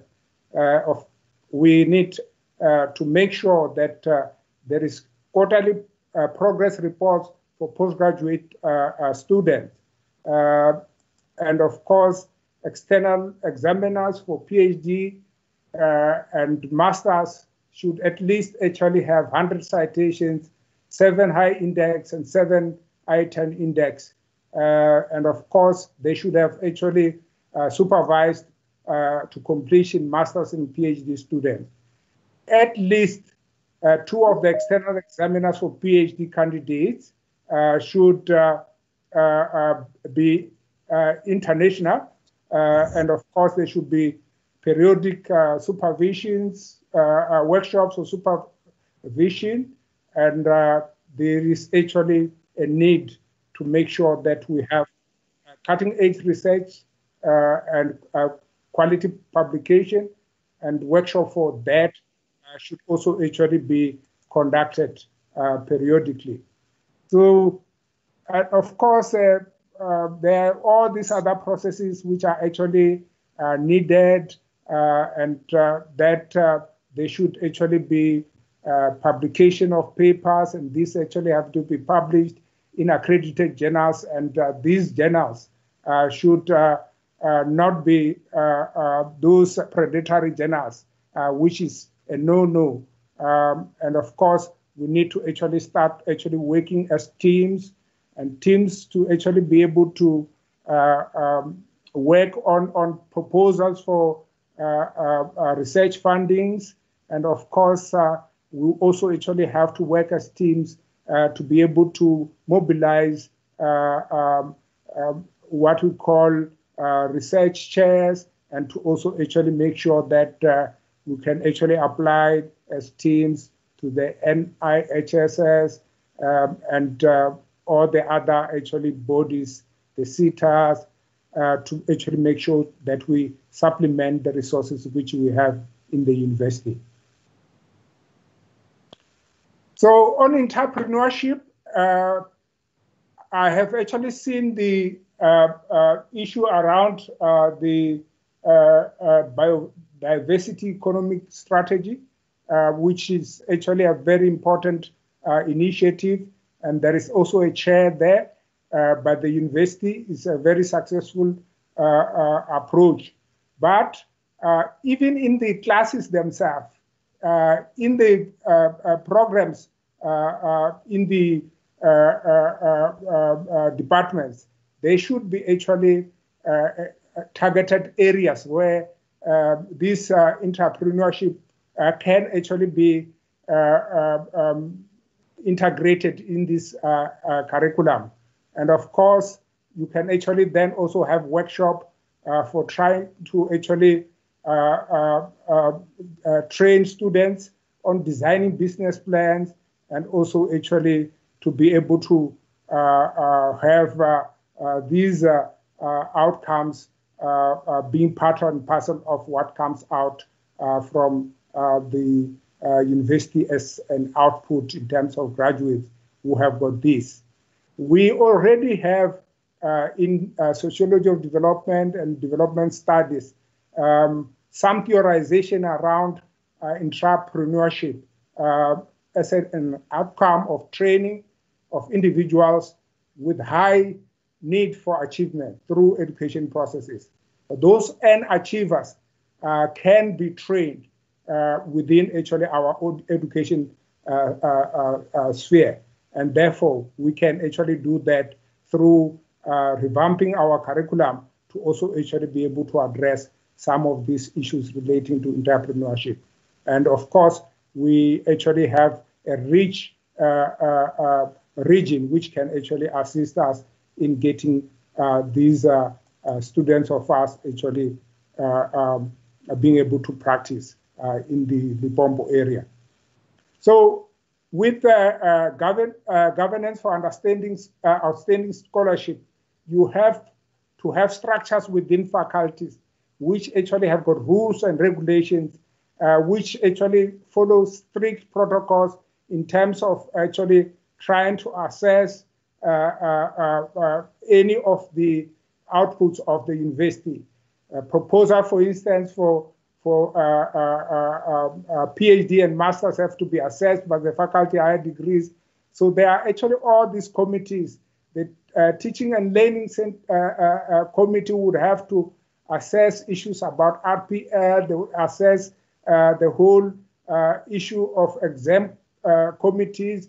They will also actually deal with graduation committees. So there are a lot of functions which you can find from the faculty which actually relate to that. But at the university level, we have got structures which support quality output from the university.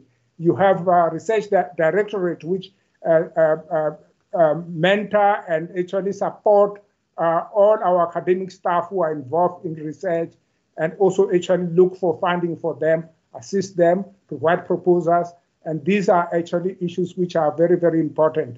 At the Teaching and Learning Center, we support the whole issue around teaching and learning, and also have workshops, and they actually have training for actually academics who actually do not have their assessment and moderation training.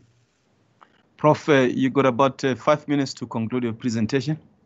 Okay, thank you, VC.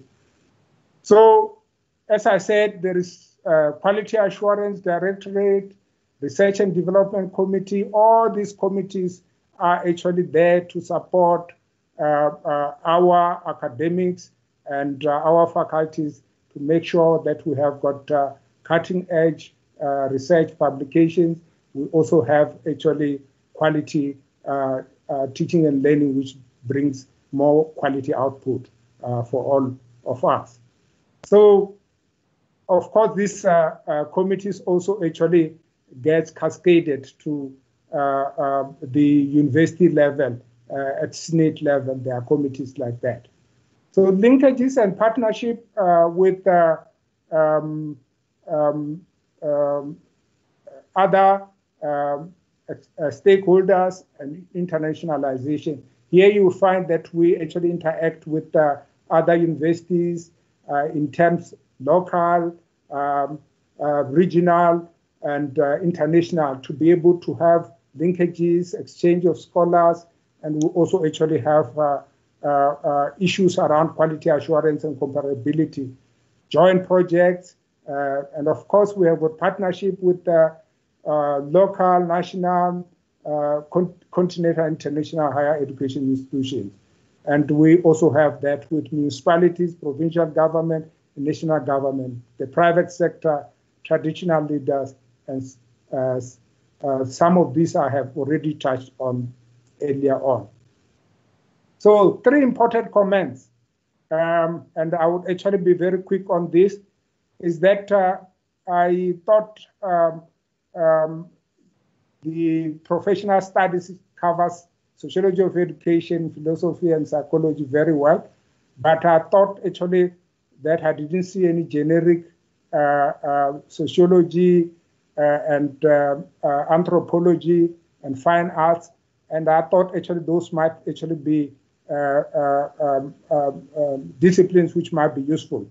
As I said, I think they might have been covered in SGM Center for African Studies, but nevertheless, I think that is actually an issue I need to clarify.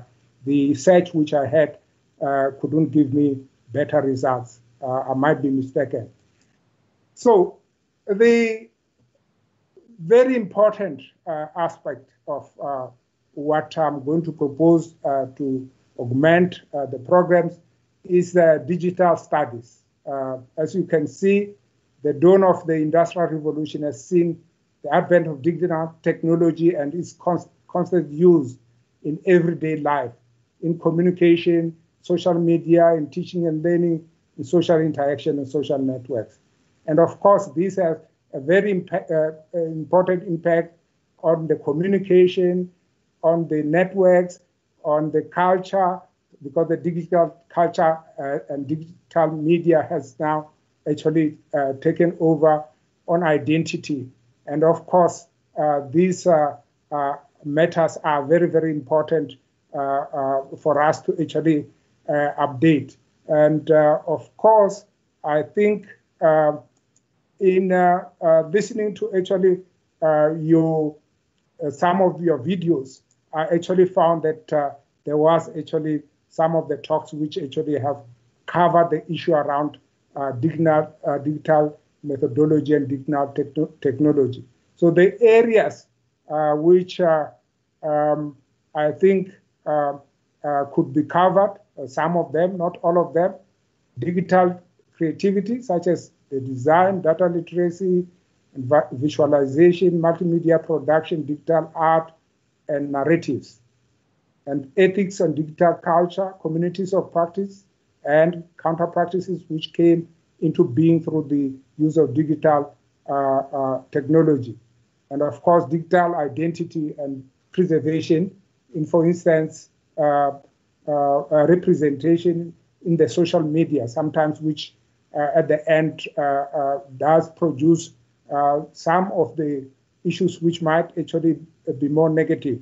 And of course, digital methodology used when digital technology is applied to quantitatively and qualitatively analyze, map, and share text or data. So digital technology has got its own impact in the way in which we actually behave, and therefore we need to actually study the new social interaction which arises out of actually digital, the use of digital technology, and also both the positive and the negative.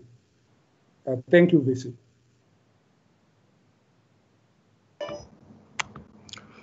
Thank you, Prof. Nekweba, for the presentation. I'm gonna allow the Director of HR to field questions that are coming from the faculty board. Over to you, Director. Thank you, Visi. I have 5 questions that came through. So if it's okay with Prof, I'll ask all of them at the same time, and Prof can just then respond once all the questions have been asked. Okay, that's fine. Okay. Question number 1. Commodification or marketization of education has an adverse effect to rural learners. How are you going to ensure that learners from disadvantaged communities are not excluded from learning? Okay. Question number 2. The School of Education operates like a campus within the university due to its teaching practice unit. How are you going to ensure that cognate modules from other faculties do not disturb the best functioning of the School of Education?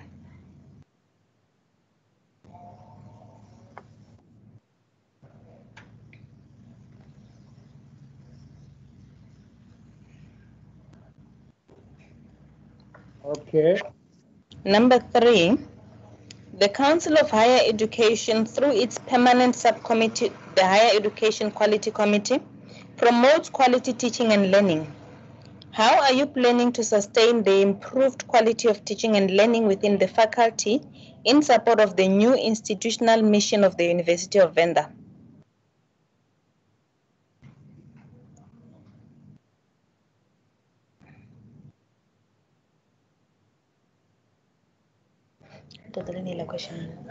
Yeah.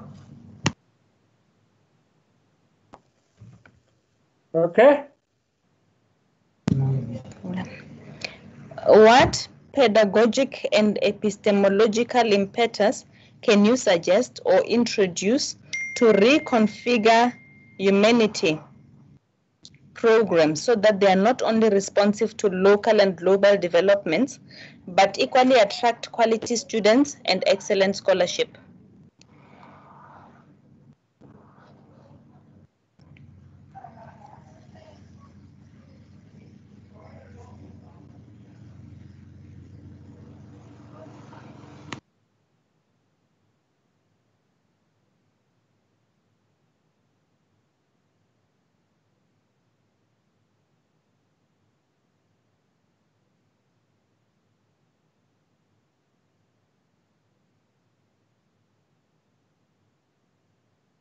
Okay. Number 5, the pandemic has brought a number of challenges in teaching and learning. How would you and the faculty make sure that teaching and learning and assessment continue despite the pandemic? Thank you, Prof. Okay.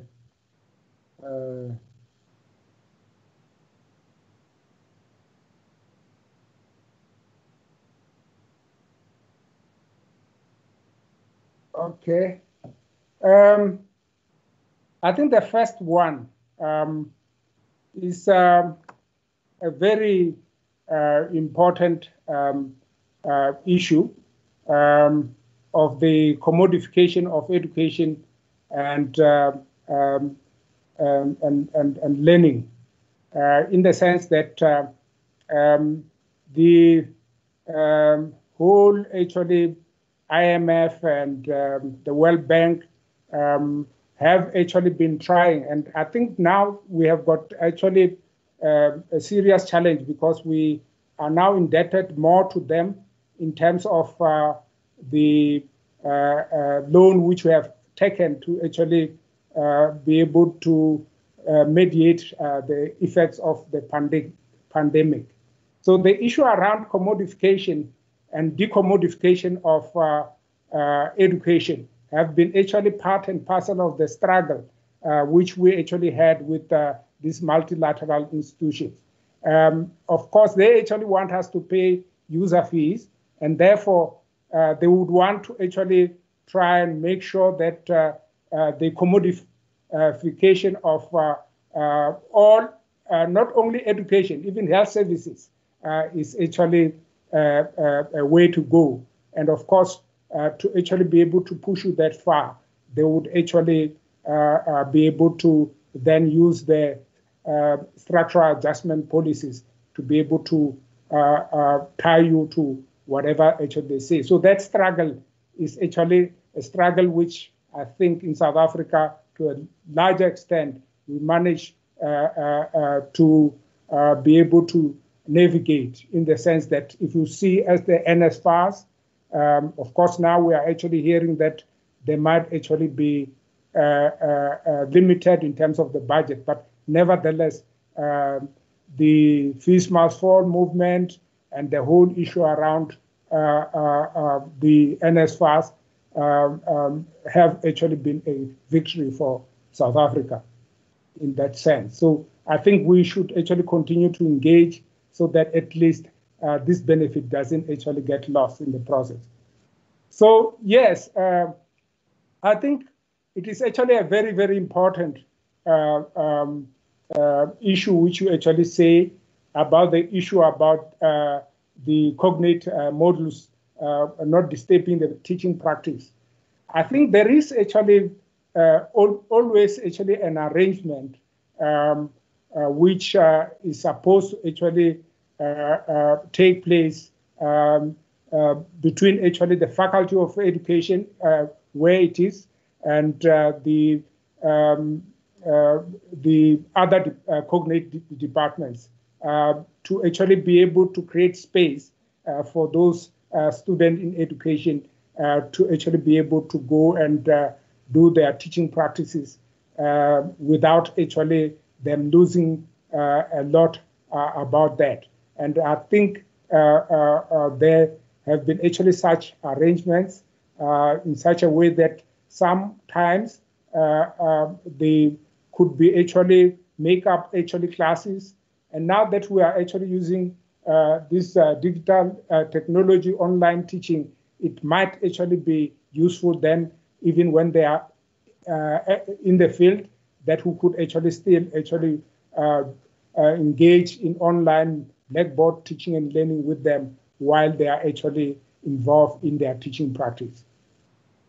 The how to improve quality teaching and learning, and I think this is actually a very, very important aspect, in the sense that we actually need to mostly try and have some monitoring and evaluation of the teaching and learning in our classes, in terms of actually having some surveys and the evaluation by the learners themselves about what takes place within their classrooms, and also actually engaging the Teaching and Learning Center to actually go to classes and actually try and evaluate whether teaching and learning is taking place properly. So peers would also actually be involved in actually evaluating their own actually peers, in the sense that it's not only the students who can actually evaluate them, but their own peers can actually be able to, and of course in that process, they could actually look at whether there is curriculum renewal in the process of teaching and learning, whether there is actually updating of reading materials, whether actually we are still actually using dated teaching materials. So there is actually those processes. The Teaching and Learning Center, if you have it, has got actually a lot of templates to deal with that, and to deal with also students, and to make sure that we are. Of course, as I have already indicated, there are actually some workshops for teaching and learning. There are actually also training in teaching and learning at the Teaching and Learning Center. So if we actually you have the same model, you could actually be able to ensure that teaching. And the other issue is to target departments for evaluation, and of course you actually get internal evaluation and external evaluation to make sure the councils like social work council, they actually also do it themselves. But and of course, chair also actually has got a section which deals with quality assurance. So these strategies all can be combined to actually make sure that we are monitoring and evaluating our teaching and learning, make sure that we have got quality products. So yeah, the pedagogical approach and these which are needed to actually enhance these teaching and learning. Of course, one would actually, as a trained Freirean theorist, I would actually immediately that the act of knowing is very, very important. It needs to involve both students and teachers, both become teachers and learners at the same time. But there have to be actually structures, of course. While actually the facilitation is done by the teacher, there have to be other strategies which are actually used. You have to actually have group assessments. You have individual assessment. You then also have to exercise a situation where peers, students as peers assess each other, and also actually in the process of assessing each other, they actually have a deepened understanding of actually what they are actually learning. So of course you have got tutors who are also involved. You have got student leaders who are attached to instruction leaders who are attached to the Teaching and Learning Center, who are also actually supposed to actually assist in the process of making sure that everything is actually done properly. But nevertheless, pedagogically, one would want actually a more participatory approach to teaching and learning. One would actually want the involvement of students, and to actually try and humanize pedagogy in a constructivist way, making sure that both students and facilitators have actually knowledge and experiences, and they could actually be involved in knowledge creation and production and knowledge dissemination as a team. Nevertheless, with the lecturer as a facilitator. The last one, Yes, I think this has actually been indeed a very serious catastrophe for all of us. And I will actually use our university here as an example of where we struggled at the beginning to get all the related resources, to actually get laptops to each student, to actually get all the data to the students. And we also actually try to send memory sticks to students in areas, and also actually want to create learning center in the rural areas during this period of COVID. And we got the computers very late, and we also actually have to actually train ourselves in online Blackboard teaching and learning. And everything actually seemed lost at a certain point, but at the same time, as we went ahead, we realized that this is doable. And I might say we just actually completed our 2020 year in February, at the end of February. And we were still struggling to actually compute all the marks, but nevertheless, we concluded the year. So I think this is actually challenging time, but these are times which have actually taught us a lot, that we need to actually use multimodal approaches and to use online. This is actually no longer actually something which UNISA alone can monopolize. And if you look at the results, we were looking at issues around exclusion, and we then actually realized that, but we should have been excluding students because their pass rate is higher during the pandemic. But the downside of it is that we have now detected that there is a lot of plagiarism taking place, and we are working at strategies to actually be able to counter plagiarism because now students actually have to do what we call continuous assessment, their assignments at home, and also they actually end up writing a test and take-home test from home. So these have increased the likelihood of plagiarism taking place. So there are the benefits of now actually we are full-blown online, and we are no longer going to go back. We are going to use these multimodal modal approaches, but at the same time, we need to actually look at the other challenging issues, including the issue of plagiarism, and the other issue that some of the students who were in deep rural areas, we couldn't reach. Thank you very much. Thank you, Prof. Nekweba, for the responses to the questions that were put before you. We have come to the close of this first part of the interviews. I just want to check if there's maybe one person in the panel who's got a question to Professor.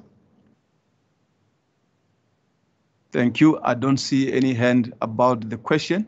So, Prof, we have come to the end of the interview. Let me thank you for coming on behalf of the panel. We will be seeing each other in the second part of the structured interview in the afternoon. Thank you so much, Prof. Thank you a lot, VC. Dr. Ntambeleni, Ndoribu. Thank you, Prof. Panel, as Prof. Nekweba is leaving the platform, I will maybe just request that we take maybe about 10 minutes or so break. Will be guided by the Director HR so that we can begin to have a structured interviews. Director HR, over to you.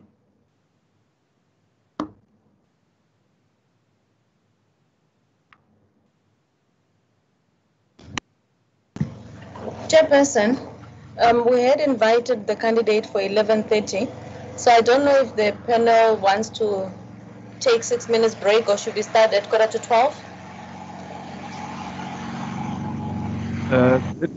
Let me hear from the panel. I'm flexible. If we have to start by past, I'm flexible for that.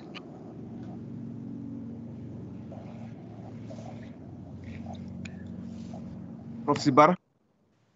No, I will need just about 10 minutes because I need to need to go to the small room. Yeah, we're gonna also be transiting from this platform to another platform, another set of where they put a meeting. So let's say 10 minutes or so. So we can safely say by let's say by Director, what time do you suggest that? I think quarter two will be perfect.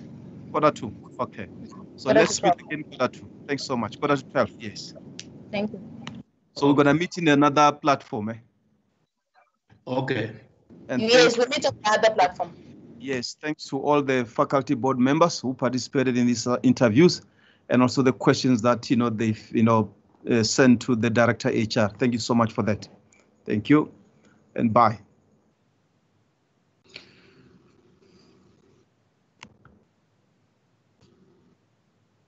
Bye.